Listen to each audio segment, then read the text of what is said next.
महाराष्ट्र क्रांती news, आवाज सर्वसामान्यांचा। देवळा धक्कादायक प्रकार। वसाका कारखान्यातील लाखोंचा ऐवज चोरी करताना 4 सुरक्षा रक्षक रंगेहात पकडले।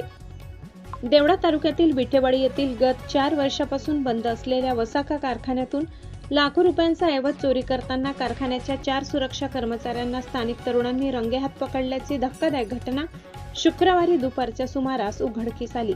या घटनेमुळे परिसरात मोठी खळबळ उडाली असून कुंपणात शेतखाऊ लागल्याचा प्रकार समोर आलाय। मिळालेल्या माहितीनुसार MH15F 6161 क्रमांकाची मारुती 801 कार वसाका परिसरात संशयास्पदरित्या फिरत असल्याचे काही स्थानिक तरुणांच्या निदर्शनास आले।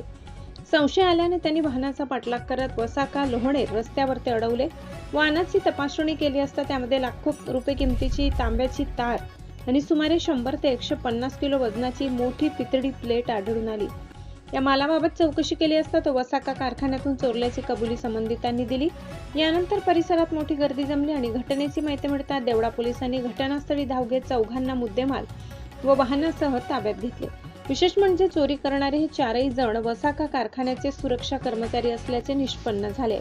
त्यामुळे कारखान्याच्या सुरक्षेची जबाबदारी सांभाळणे चोरीत सहभागी असल्याने परिसरात संताप आणि संशयाचे वातावरण निर्माण झाले।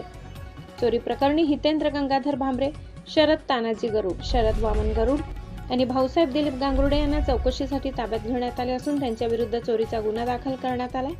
या प्रकरणी सुरक्षा पर्यवेक्षक कैलास पुंडलिक गरुड यांनी देवळा पोलीस ठाण्यात फिर्याद दिली आहे। पोलीस निरीक्षक सार्थक नेते यांच्या मार्गदर्शनाखाली सहाय्यक पोलीस निरीक्षक विनय देवरे, सुरेश कोरडे आणि दिलीप सोनावणे पुढील तपास करत आहेत। प्रतिनिधी दादाजी हिरे, देवळा। अशाच नवनवीन बातम्या पाहण्यासाठी आमच्या महाराष्ट्र क्रांती न्यूज या YouTube चॅनलला लाईक करा, सबस्क्राईब करा आणि बेल आयकॉनला प्रेस करा।